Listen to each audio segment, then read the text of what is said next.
سأقبل يا خالقي من جديد كما أنت مني إلهي تريد، وأرجو إذا أنت تقبلني جنان الخلود ومنك المزيد.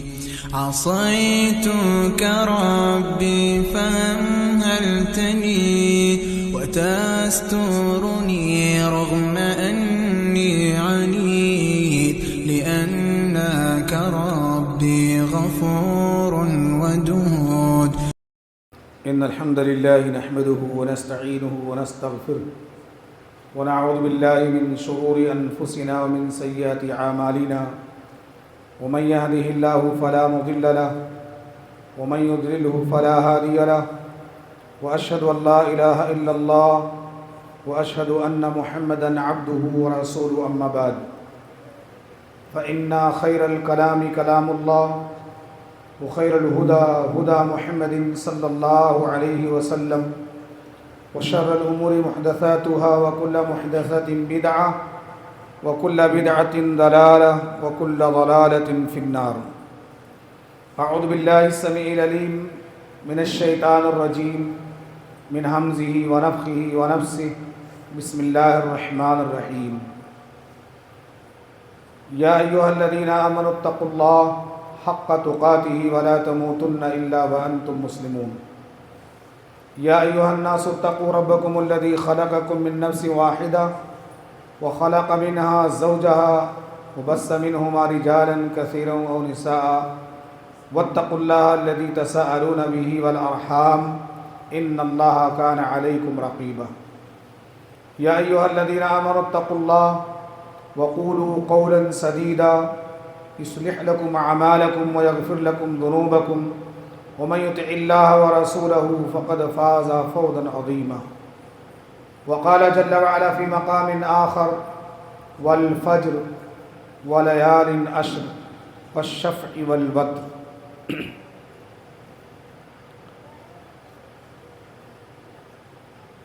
سئل رسول الله صلى الله عليه وسلم: ما هي الأضاحي؟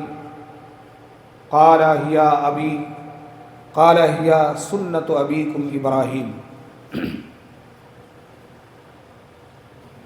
حضرات گرامی قدر، محترم بزرگوں، نوجوان ساتھیوں، عزیز پیارے بچے، اور جہاں تک میری آواز پہنچ رہی ہے، اگر سننے والی خواتین ہیں وہ بھی مخاطب ہیں، اللہ رب العالمین کا بے پایا شکر و احسان ہے کہ اس نے ہم تمام لوگوں کو انسان بنایا اور پھر مسلمان بنایا، اس سے بھی اعلیٰ ترین مقام پر کہ ہمیں صاحب کتاب و سنت بنایا ہے۔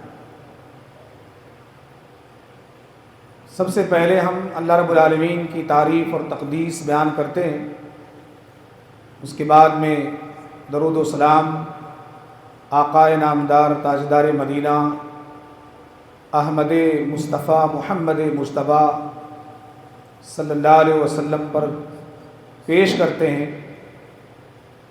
رب اشرح لی صدری ویسر لی امری واحلل عقدۃ من لسانی یفقہوا قولی ربی زدنی علما ربی زدنی علما ربی زدنی علما۔ گرامی قدر حضرات، آج کی اس خطبہ جمعہ میں جس موضوع پر میں آپ کے سامنے چند منٹ گفتگو کروں گا، میرا موضوع ہے فضائل عشرہ ذی الحجہ اور مسائل قربانی۔ قبل کی خطبہ بیان شروع کروں، آپ حضرات سے پھر سے گزارش ہے کہ آپ پہلی سب کو مکمل کر لیں تاکہ بعد میں آنے والے لوگوں کو تکلیف نہ ہو۔ پہلی سب کی بڑی فضیلت ہے، آپ پہلے آئے ہیں، پہلے بیٹھیں، بہت بڑی فضیلت ہے پہلی سب کی. آپ لوگ پہلے آتے ہیں اور پیچھے بیٹھتے ہیں، یہ آپ لوگوں کے لیے زیبا نہیں ہے. آپ اپنی فضیلت اپنے ہاتھوں سے خود گنوا بیٹھتے ہیں. اللہ تعالی ہم تمام لوگوں کو مسجد میں اول وقت آنے اور اس کے فضائل کو پہلی سب میں بیٹھ کر حاصل کرنے کی توفیق عطا فرمائے. میرا موضوع ہے فضائل عشر ذی الحجہ. فضائل یہ فضیلت کی جمع ہے، اہمیت اور اس کی ابدریت کے معنی میں بیان کیا جاتا ہے. عشرہ کہتے ہیں 10 کو، اور ذی الحجہ یعنی یہ جو مہینہ کل سے انشاءاللہ شروع ہونے والا ہے. آج سعودی عرب وغیرہ کے اندر پہلی تاریخ ہے عشر ذی الحجہ کی، تو انشاءاللہ ہمارے ہندوستان کے کیلنڈر کے حساب سے اور یہاں کی رویت کے حساب سے آج 29 تاریخ ہے اور کل انشاءاللہ پہلی تاریخ ہے. پہلی تاریخ سے لے کر کے ذو الحجہ کے 10 تاریخ کو عشرہ کہا جاتا ہے عربی میں. اور شریعہ کے اندر 3 عشروں کی بڑی اہمیت آئی ہے. اس میں ایک عشرہ رمضان المبارک کا آخری عشرہ ہے، آخری 10 دن، جس میں ایک انسان اعتکاف میں بیٹھتا ہے اور اللہ رب العالمین کی طرف سے فیض و برکات سے مستفید ہوتا ہے، بہت بڑے ثواب کا حامل ہوتا ہے. دوسرا محرم کا شروع کا 10 دن جو عربی سن ہجری کا پہلا مہینہ ہوتا ہے. اور تیسرا عربی سن ہجری کا جو آخری مہینہ ہے جس کو ہم لوگ ذو الحجہ یا ذی الحجہ کے نام سے جانتے ہیں، یا حج کے مہینے سے ہم جس کو یاد کرتے ہیں، اس کا پہلا 10 دن ہے. پہلے 10 دن کی بڑی فضیلت آئی ہے قرآن کے اندر بھی اور احادیث نبویہ صلی اللہ علیہ وسلم کے اندر بھی. قرآن میں اللہ رب العالمین نے ذکر کیا والفجر ولیال عشر والشفع والوتر، قسم ہے فجر کی اور 10 راتوں کی. حضرت عبداللہ بن عباس رضی اللہ عنہ جو مفسر قرآن ہیں، وہ کہتے ہیں کہ ولیال عشر سے مراد ذو الحجہ کے شروع کے 10 دن ہیں. یہاں پر آپ ایک لفظ پر غور کریں گے کہ اس میں لیال کا لفظ اللہ نے ذکر کیا ہے، لیال عشر. کیا اس کے دنوں کی فضیلت نہیں ہے، صرف راتوں کی فضیلت ہے؟ نہیں. قرآن کا ایک خاص معجزہ ہے کہ قرآن جب کہیں مرد کا ذکر کرتا ہے تو وہاں عورت بھی شمار کی جاتی ہے. جب کہیں اللہ رب العالمین قرآن کے اندر کسی عورت کا ذکر کرتا ہے تو اس کے ساتھ مرد کو بھی گنا جاتا ہے. مرد کا ذکر ہوتا ہے تو عورت کو بھی گنا جاتا ہے.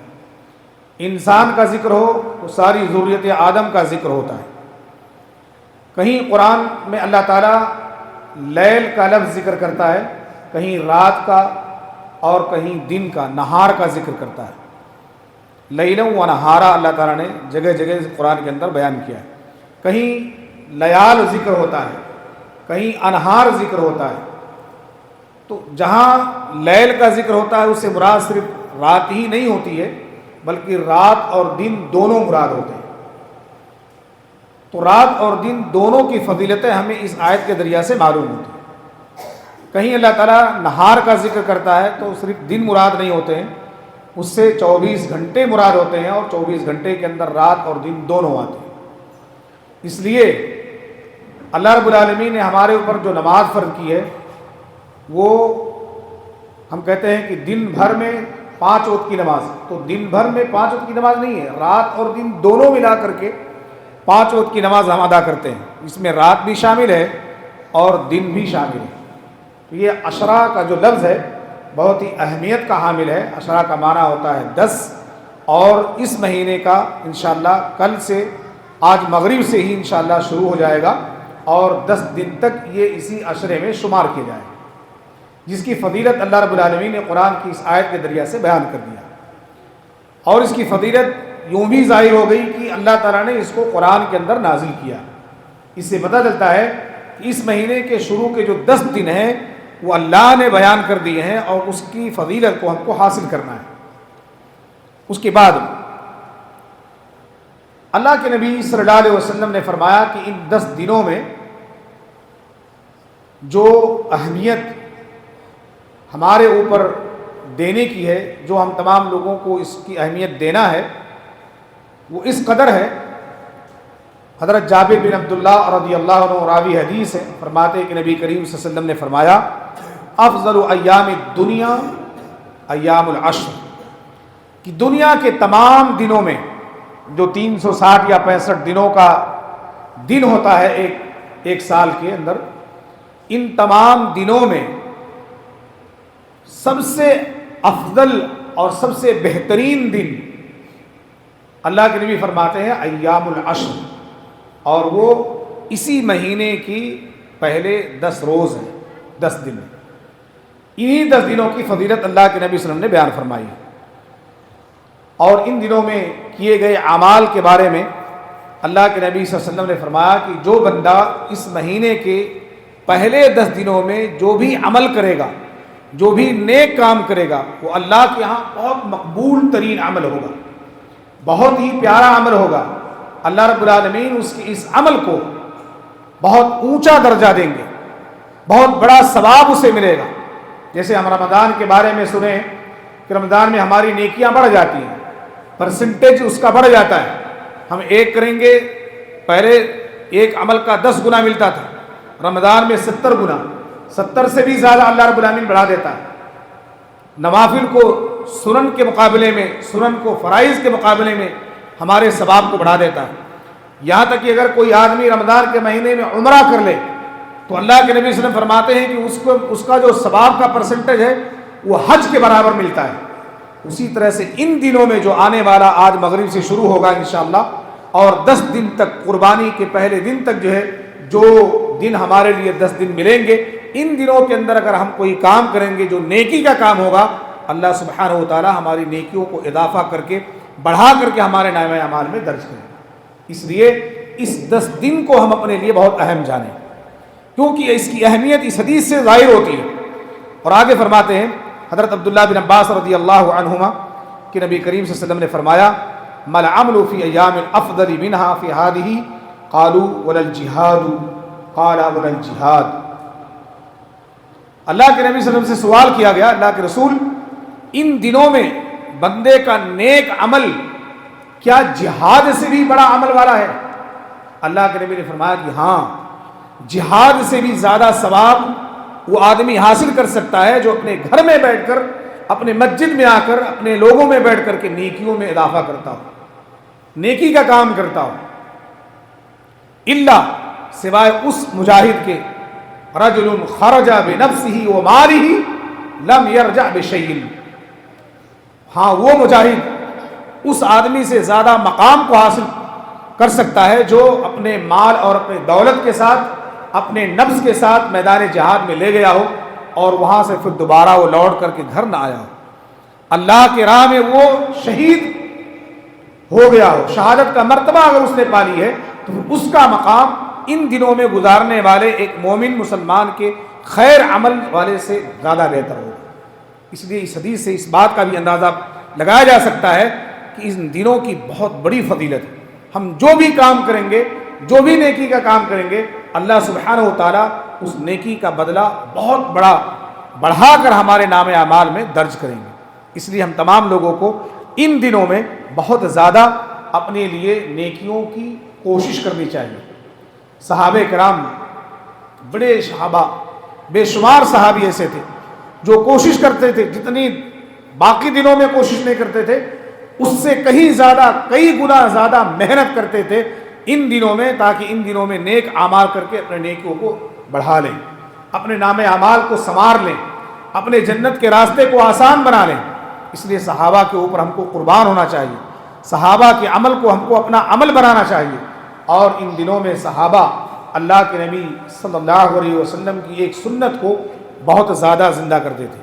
اللہ کے نبی صلی اللہ علیہ وسلم کے درمیان جیسے یہ مہینہ آ جاتا، جیسے یہ دن پہنچتے، جیسے مہینہ کا پہلا چاند نظر آتا، چاند نظر آتے ہی اللہ کے نبی صلی اللہ علیہ وسلم ان 9 دنوں میں پہلی تاریخ سے لے کر کے 9 تاریخ تک آپ صلی اللہ علیہ وسلم روزوں سے اہتمام کرتے تھے، روزہ رکھتے تھے.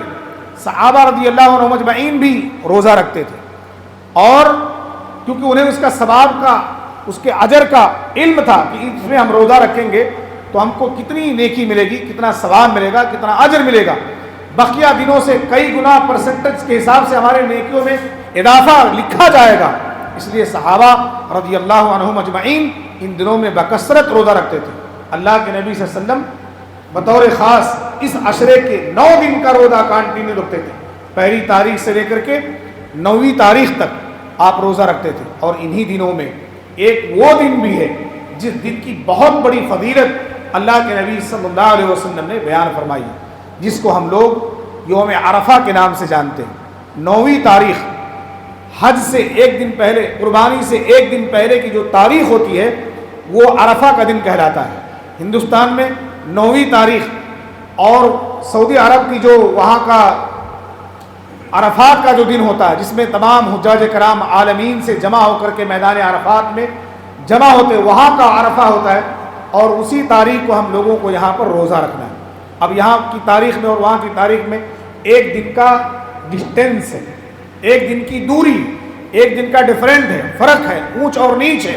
ہمارا مطلع ایک دن بعد میں آتا ہے، وہاں کا مطلع ایک دن پہلے آتا ہے. تو وہاں کے مطلع کے حساب سے ہم کو نہیں، بلکہ ہم کو اپنے ہندوستان کے مطلع کے حساب سے اس دن روزہ رکھنا ہے. اللہ کے نبی صلی اللہ علیہ وسلم نے فرمایا کہ جو شخص یوم عرفہ یعنی قربانی سے ایک دن پہلے 9ویں تاریخ کا روزہ رکھے گا، اللہ سبحانہ و تعالی اس کے 2 سال کے گناہ معاف فرما دیں گے. یکفر السنۃ الماضیہ والباقیہ. اللہ کے نبی صلی اللہ علیہ وسلم سے پوچھا گیا، اللہ کے نبی یوم عرفہ کے روزے کا ثواب کیا ہے؟ تو آپ نے فرمایا کہ اس کے ذریعہ سے اللہ سبحانہ و تعالی 2 سال کے گناہ، ایک سال گزشتہ اور ایک سال آئندہ آنے والا جو سال ہے، اس کے ہمارے چھوٹے چھوٹے جو گناہ ہیں، چھوٹے چھوٹی جو ہماری غلطیاں ہیں، ان غلطیوں کو، ان گناہوں کو اللہ سبحانہ و تعالی معاف کر دیں گے اگر ہم اس ایک دن کا پرسنل روزہ رکھ لیں. لیکن اگر ہم پورے 9 دن کا روزہ رکھتے ہیں تو آپ جان لیں کہ ہمارے ان 9 دنوں کی وجہ سے اللہ سبحانہ و تعالی اتنا ثواب دیں گے جس ثواب کے بارے میں ہم سوچ بھی نہیں سکتے. اتنی نیکیاں اللہ رب العالمین ہم کو عطا فرمائیں گے. اس لیے ہم لوگ کوشش کریں کہ ان دنوں میں ہم اللہ رب العالمین کو راضی کرنے کے لیے سب سے بہترین عمل اگر کوئی ہے تو وہ بطور خاص روزہ ہے. روزہ رکھ کر کے اللہ رب العالمین کی ہم رضا حاصل کریں. اور یقین جانیں جب ہم اور آپ روزہ رکھیں گے تو روزے کی حالت میں کوئی آدمی کوشش بھی نہیں کرے گا کہ مجھ سے کوئی گناہ ہو جائے، مجھ سے کوئی غلطی ہو جائے، مجھ سے کوئی چوک ہو جائے، مجھ سے کوئی جو ہے معاصی اور مرتکبات سرزد ہو جائے. کبھی وہ انسان نہیں سوچ سکتا ہے. کبھی اس کی زبان سے گالی گلوج نہیں ہوگی، کبھی اس کی زبان سے جھوٹ نہیں نکلے گا.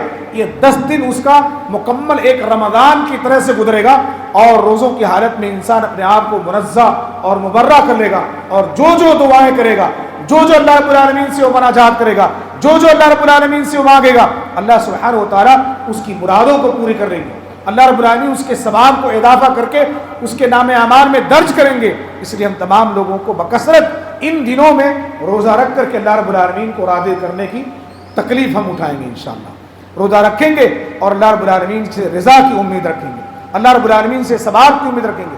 انہی ثوابوں کے ذریعہ سے اللہ رب العالمین ہماری نجات کرے گا، ہم کو اللہ رب العالمین جہنم سے بچائے گا، اور یہی نیکیاں ہمارے لیے قیامت کے دن کام آئیں گی. اور جب آپ رمضان کے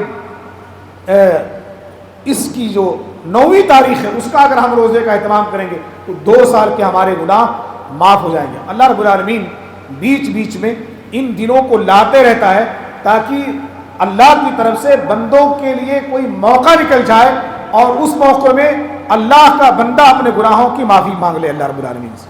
اس لیے کبھی محرم کا مہینہ لایا، اس کے 10 دن اللہ رب العالمین نے بیان کیے، اللہ کے نبی صلی اللہ علیہ وسلم نے اس کی فضیلت بیان کی. رمضان کا پورا 1 مہینہ ہمارے درمیان اللہ رب العالمین ہے تاکہ بندہ اس کے درمیان اپنے گناہوں کی معافی مانگ کر اللہ رب العالمین سے راضی ہو جائے. اسی طرح سے اس مہینے کو اللہ رب العالمین نے ہمارے درمیان لے کر آئے. آج شام چاند نظر آنے والا ہے، چاند دیکھتی ہم کو روزے کی نیت کر لینی ہے اور آئندہ صبح روزہ رکھنا ہے تاکہ اللہ رب العالمین ہمارے گناہوں کی معافی فرمائے اور ہمارے گناہوں کا یہ رمضان یہ روزہ ہمارے گناہوں کا کفارہ اور نجات کا ذریعہ بن جائے۔ اللہ رب العالمین ہم سب کو اس کی توفیق عطا فرمائے۔ اسی طرح سے ان دنوں میں یوم عرفہ کے علاوہ یوم النحر 10ویں تاریخ کو، اسی مہینے کی 10ویں تاریخ کو یوم النحر ہے۔ یوم النحر قربانی کا دن، جس کو ہم لوگ عید الاضحیٰ کے نام سے جانتے ہیں۔ ہم لوگ اللہ رب العالمین کی رضا کے لیے، اللہ کی خوشنودی کے لیے، اللہ کے نام پر قربان کرنے کے لیے جانور خریدتے ہیں اور جانوروں کو لے کر کے آتے ہیں۔ اللہ کے نبی صلی اللہ علیہ وسلم بیان فرماتے ہیں کہ دنیا کے تمام دنوں میں سب سے بہترین دن جو اللہ رب العالمین کے بندوں کی عبادتوں کی قبولیت کا دن ہے، اللہ رب العالمین کے نزدیک بندوں کے اعمال کی قبولیت کا دن ہے، وہ یوم النحر ہے۔ یوم النحر اللہ رب العالمین اس دن اپنے بندوں کے گناہوں کو معاف فرماتا ہے، اور اللہ کے نبی صلی اللہ علیہ وسلم نے فرمایا، حضرت عبداللہ بن فطر رضی اللہ عنہ سے روایت ہے کہ رسول صلی اللہ علیہ وسلم نے فرمایا اعظم الایام عند اللہ یوم النحر، کہ تمام دنوں میں سب سے بڑا دن اللہ رب العالمین کے نزدیک اگر کوئی ہے وہ یوم النحر ہے۔ کیوں؟ یوم النحر کے روز، قربانی کے دن، ایک بندہ اللہ کے لیے اپنی گاڑی کمائی سے کچھ پیسے نکال کر اللہ کو راضی کرنے کے لیے اس کے نام پر جانور ذبح کرتا ہے۔ اللہ رب العالمین اس کی نیتوں کو، اس کے دل کے ارادوں کو قبول فرماتا ہے، اور وہ دن سب سے بڑی عبادت کا دن ہوتا ہے۔ اور پھر ثم یوم القر، پھر یوم القر، اللہ کے نبی فرماتے ہیں کہ اس یوم النحر کے بعد یوم القر بھی بہت بڑی فضیلت کا دن ہے۔ یوم القر کے بارے میں صحابہ نے پوچھا کہ اللہ کے رسول صلی اللہ علیہ وسلم یہ یوم القر کون سا دن ہے؟ تو آپ نے فرمایا بعد یوم النحر، یوم النحر کے بعد جو دوسرا دن آتا ہے، یعنی قربانی کے بعد جو دوسری دن قربانی کا آتا ہے، جس کو ہم لوگ ایام تشریق میں پہلا دن شمار کرتے ہیں، اس دوسرے دن کو قربانی کے بعد کا جو دوسرا دن ہوتا ہے وہ شریعہ میں یوم القر کہا جاتا ہے۔ اور جتنی فضیلت یوم النحر کی ہے اتنی فضیلت اللہ کے نبی فرماتے ہیں کہ یوم القر کی بھی ہے۔ جو بندہ اگر پہلے دن قربانی نہ کر پائے وہ دوسرے دن ضرور قربانی کرے۔ ویسے تو قربانی کے کل 4 دن ہیں، ایک دن یوم النحر اور 3 دن ایام تشریق۔ ایام تشریق میں لوگ جو ہے اختلاف کرتے ہیں کہ ایام تشریق یوم النحر کے ساتھ شمار کیا جاتا ہے۔ بعض لوگ کہتے ہیں 10ویں تاریخ، 11ویں اور 12ویں، یہی اصل میں جو ہے ایام تشریق ہے، جبکہ یوم النحر الگ ہے اور ایام التشریق الگ ہے۔ ایام التشریق کیا ہے؟ یوم النحر یعنی 10ویں ذی الحجہ کے بعد 11، 12 اور 13 کی عصر تک آپ اور ہم سب کو مغرب سے پہلے قربانی کرنے کی اجازت دی گئی ہے۔ اس لیے قربانی کے ٹوٹل 4 دن ہوتے ہیں۔ کوئی یہ نہ کہے کہ قربانی کے صرف 3 دن ہوتے ہیں، 3 دن کے اندر ہم اپنی قربانی ختم کر سکتے ہیں۔ آپ اور ہم سب کو اللہ کے نبی صلی اللہ علیہ وسلم نے ایام تشریق کے آخری دن تک قربانی کرنے کی اجازت دی ہے۔ اگر ہمارے پاس پہلے دن انتظام نہ ہو سکے، دوسرے دن کریں، دوسرے دن انتظام نہ ہو سکے، تیسرے دن کریں، تیسرے دن انتظام نہ ہو سکے تو ایام تشریق کے آخری دن یعنی چوتھے دن قربانی کے بعد آپ جو ہے قربانی کریں، تاکہ اللہ رب العالمین آپ کی قربانی کو قبول فرمائے اور آپ کے ارادے کو اللہ رب العالمین قبول فرمائے۔ اس لیے جتنی فضیلت، جتنی اہمیت شریعہ کے اندر یوم النحر کی ہے، قربانی کے دن کی ہے، کیونکہ اس دن کی قربانی، اس دن اللہ رب العالمین کے ہاں سب سے بہترین عمل اگر کوئی اللہ رب العالمین کے ہاں مقبول ترین ہے، جس کو اللہ رب العالمین قبول فرماتا ہے، وہ قربانی ہے۔ اور اللہ کے نبی صلی اللہ علیہ وسلم کی ایک حدیث ہے کہ جو شخص قربانی کرنے کی استطاعت رکھتا ہو، طاقت اور قوت رکھتا ہو، اگر وہ قربانی نہ کرے فلا یقربن مصلانا، تو وہ ہمارے عیدگاہ کو نہ آئے۔ عید کی نماز اس کو پڑھنے کی ضرورت نہیں ہے، کیونکہ وہ حیثیت ہونے کے باوجود بھی وہ آدمی اللہ کی رضا کے لیے ایک جانور کی قربانی نہیں دے پا رہا ہے۔ اور آج تو اللہ الحمدللہ ہمارے لیے اتنی آسانیاں پیدا ہو گئی ہیں کہ ایک بندہ اگر چاہے تو بڑی آسانی کے ساتھ اپنی قربانی کو دے سکتا ہے۔ اگر جس کے پاس بکرے خریدنے کی طاقت نہیں ہے تو ہمارے یہاں الحمدللہ شیئرنگ سسٹم موجود ہے۔ ایک بڑا جانور خریدو، چاہے اونٹ ہو یا گائے ہو، بیل ہو، کوئی بھی بڑے جانور خریدو، آپ بڑے جانور میں آپ شراکت داری کرو۔ 7 آدمی گائے کے اندر شمار ہو سکتے ہیں، شامل ہو سکتے ہیں، اور 10 آدمی تک اللہ کے نبی صلی اللہ علیہ وسلم کی 2 حدیثیں آتی ہیں۔ ایک حدیث کے اندر اللہ کے نبی صلی اللہ علیہ وسلم بیان فرماتے ہیں کہ گائے اور اونٹ دونوں کے اندر 7 آدمی شامل ہو سکتے ہیں۔ ایک حدیث کے اندر آتا ہے کہ اونٹ کے اندر 10 آدمیوں تک کی شمولیت جائز ہے، 10 آدمی مل کر کے ایک قربانی دے سکتے ہیں۔ ہمارے ذہن میں ایک بات اور بھی مسائل کے تعلق سے چلتا ہے قربانی کے، کہ ایک حصہ کیا ہمارے پورے گھر والوں کی طرف سے جائز ہے؟ جس طرح سے ایک بکرے کی قربانی اللہ کے نبی صلی اللہ علیہ وسلم کے زمانے میں ایک گھر کی طرف سے کفایت کرتی تھی، اسی طرح سے ایک حصہ قربانی کا ایک حصہ بھی پورے گھر والوں کی طرف سے کفایت کر جاتی ہے۔ اس لیے اگر ہم اور آپ میں کوئی ہمارے مجبور بھائی ہیں، پریشان آ رہے ہیں، جن کے پاس بکرا دینے کی استطاعت نہیں ہے، 20-25 ہزار کا بکرا وہ کہاں سے لے کر کے آئیں گے، تو وہ 3-4 ہزار کے حصے دار بنے اور قربانی ضرور کریں، تاکہ وہ فضیلت، وہ اہمیت، وہ ثواب، وہ اجر اور وہ نیکی انہیں حاصل ہو اور ان کے گھروں کے اندر بھی خوشیاں لوٹ آئیں۔ اور جو حضرات قربانی کر رہے ہیں اس تعلق سے 1-2-3 مسئلہ ہے جو بہت ہی اہم ہے، کہ آدمی اپنے لیے ان دنوں میں خوب محنت کرے، نیکیوں کے جمع کرنے میں ان دنوں میں خوب محنت کرے، تمام گناہوں سے اللہ رب العالمین سے معافی مانگے اور کلی اجتناب کرے۔ اور اسی طرح سے ان 10 دنوں کے اندر ایک اور عمل ہے ہم تمام لوگوں کے لیے، کہ ہم ان 10 دنوں میں چاند دیکھنے سے لے کر قربانی کے ایام تشریق تک، یعنی 13 ذی الحجہ کے عصر تک، ہم اللہ رب العالمین کے لیے تکبیرات کو بلند کرتے رہیں۔ اذکروا اسم اللہ فی ایام معلومات، اللہ رب العالمین نے قرآن میں ذکر کیا ہے۔ ایام معلومات سے مراد پہلی تاریخ سے، عشر ذی الحجہ کی پہلی تاریخ سے لے کر کے ایام تشریق کے عصر تک یہ ایام معلومات ہیں، کل 13 دن ہیں جو عام اور آپ سب لوگوں کو جو ہے تکبیرات کو بلند کرنا ہے۔ ہم لوگ جو ہے یوم عرفہ کی فجر سے تکبیرات شروع کرتے ہیں اور ایام تشریق میں جیسے ختم ہوتا ہے تکبیرات بلند کر دیتے ہیں۔ ان 10 دنوں میں، ان 9 دنوں میں ہم لوگ تکبیرات بلند نہیں کرتے، جبکہ ہم کو تکبیرات بلند کرنی چاہیے۔ حضرت ابو ہریرہ رضی اللہ تعالیٰ عنہ، حضرت ابن عمر رضی اللہ عنہ، ان دونوں کا عمل تھا، صحیح بخاری کے الفاظ ہیں، ان دونوں کا عمل تھا کہ یہ دونوں صحابی جیسے ہی عشر ذی الحجہ کا چاند ان کو نظر آتا، ذی الحجہ کا چاند نظر آتا، دیکھ لیتے کہ آج چاند نظر آ گیا ہے، تو یہ دونوں صحابیوں کا معمول تھا جب یہ گھر سے نکلتے تو بلند آواز سے تکبیرات پڑھتے ہوئے جاتے تھے، یہاں تک کہ وہ بازار چلے جاتے اور بازاروں میں بھی جاتے تو ان کی زبان پر تکبیرات جاری رہتے تھے۔ اللہ اکبر، اللہ اکبر، اللہ اکبر، لا الہ الا اللہ، واللہ اکبر، اللہ اکبر، وللہ الحمد، ان تکبیرات کو بلند کرتے رہتے۔ بعض صحابہ ان سے پوچھتے کہ آپ لوگ جو ہے اس طرح سے کیوں کرتے ہیں، کیا لوگوں کو پتہ نہیں ہے؟ تو حضرت ابو ہریرہ رضی اللہ تعالیٰ عنہ بیان فرماتے ہیں کہ میں ان تکبیرات کو اس لیے بلند کرتا ہوں تاکہ ہمارے ان بھائیوں کو یاد ہو جائے جن بھائیوں کو اس کے بارے میں معلوم تو ہے لیکن ان کی زبانیں ہل نہیں پاتی ہیں، ان کی زبانیں بول نہیں پاتی ہیں۔ میں اس لیے بلند آواز سے بولتے بولتے جاتا ہوں تاکہ لوگ سنیں اور ان کی زبان پر بھی یہ کلمات جاری ہو جائیں۔ حضرت ابن عمر رضی اللہ عنہ، حضرت عبداللہ بن عمر رضی اللہ عنہ کے بیٹے، یہ بھی یہی سنت دہراتے تھے، اور وہ تھوڑی بلند آواز میں نہیں بلکہ تھوڑا آہستہ کہتے تھے، لیکن اپنی تکبیرات کو بلند کرتے تھے، تکبیرات کو بیان کرتے رہتے تھے۔ اس سے پتہ چلتا ہے کہ پہلی تاریخ سے لے کر کے 9ویں تاریخ نہیں بلکہ 13 تاریخ ذی الحجہ کی 13 تاریخ کی عصر تک ہم تمام لوگوں کو ان تکبیرات کو بلند کرتے رہنا ہے، ہر نماز کے بعد بطور خاص، اور نماز کے علاوہ ہم بقیہ اپنے گھر جائیں مسجد سے تو تکبیرات پڑھتے ہوئے جائیں، پڑھتے ہوئے آئیں، جہاں کہیں بیٹھے رہیں اپنی زبان پر اللہ رب العالمین کا ذکر لے کر کے بیٹھیں۔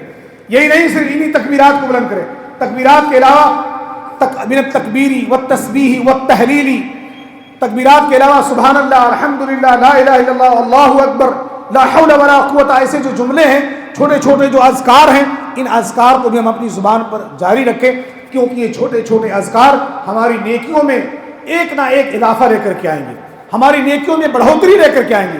اور یہ دن جو ہے ایام معلومات، یہ اللہ رب العالمین کی تکبیرات کو، تسبیحات کو، تحلیلات کو بلند کرنے کی دن ہے۔ تو صرف اللہ اکبر کے علاوہ آپ دوسرے بھی تکبیرات پڑھ سکتے ہیں، دوسرے بھی تسبیحات پڑھ سکتے ہیں، تحلیلات پڑھ سکتے ہیں، یہ ساری چیزیں آپ کے لیے ہمارے لیے روا اور درست ہیں۔ اس لیے ہم تمام لوگوں کو ان دنوں میں تکبیرات بہت زیادہ بلند کرنی چاہیے تاکہ اس کے ذریعہ سے اللہ رب العالمین ہمارے جو ہے دنوں کی فضیلت کو ہمارے اوپر جس کا جو ثواب ہے وہ عائد کرے اور ثواب ہمارے نام اعمال میں لکھے جائیں۔ اسی طرح سے قربانی کا ارادہ رکھنے والے حضرات، جو لوگ قربانی کا ارادہ رکھتے ہیں، ان کے بارے میں ایک مسئلہ ہے، بہت ہی اہم مسئلہ ہے کہ وہ لوگ جیسے ہی چاند نظر آ جائے وہ اپنے ناخن اور بال نہ کاٹیں۔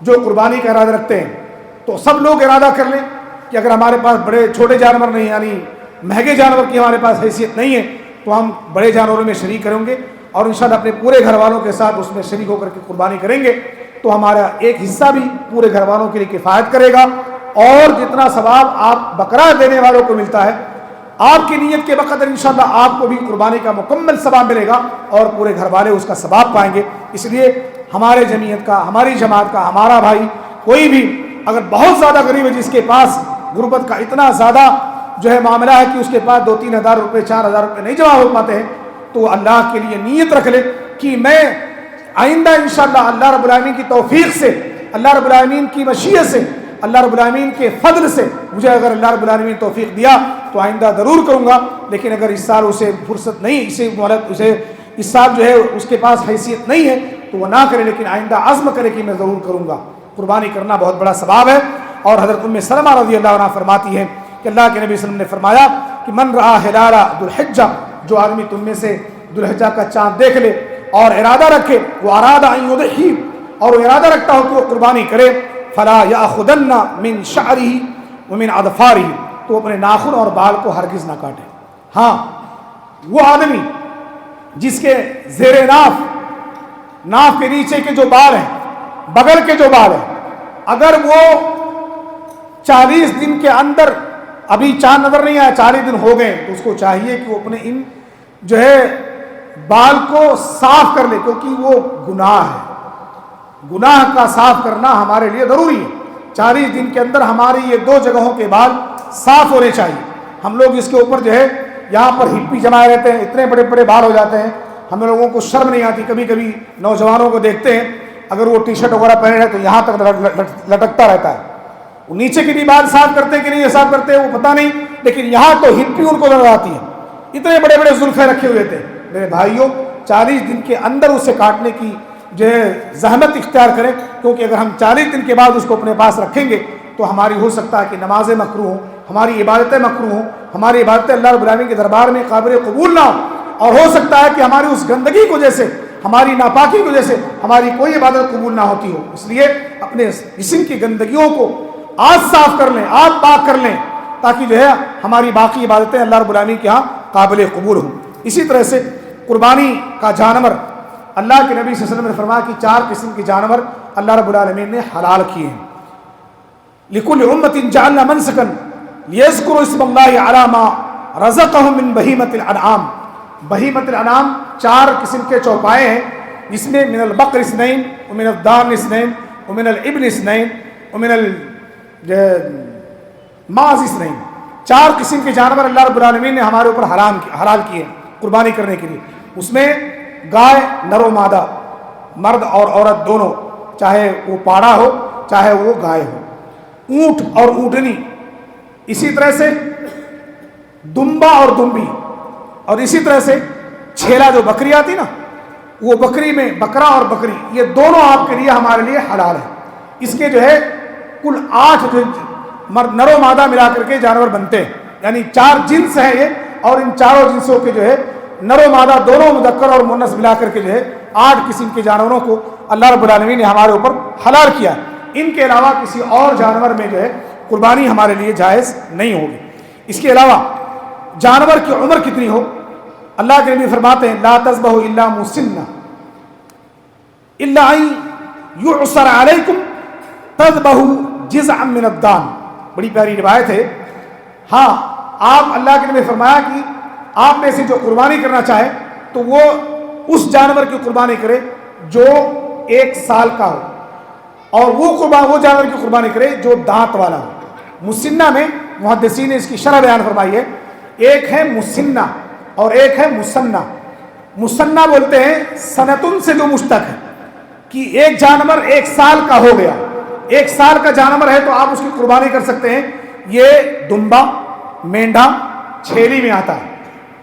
اور مسنہ، سنن معنی ہوتا ہے دانت، جس کے دانت آ گئے ہوں، جس میں بیل ہے، گائے ہے، اونٹ ہے، وہ 3 سال 4 سال 5 سال کی عمر والے ہوتے ہیں، جن کے دانت اس عمر میں آتے ہیں.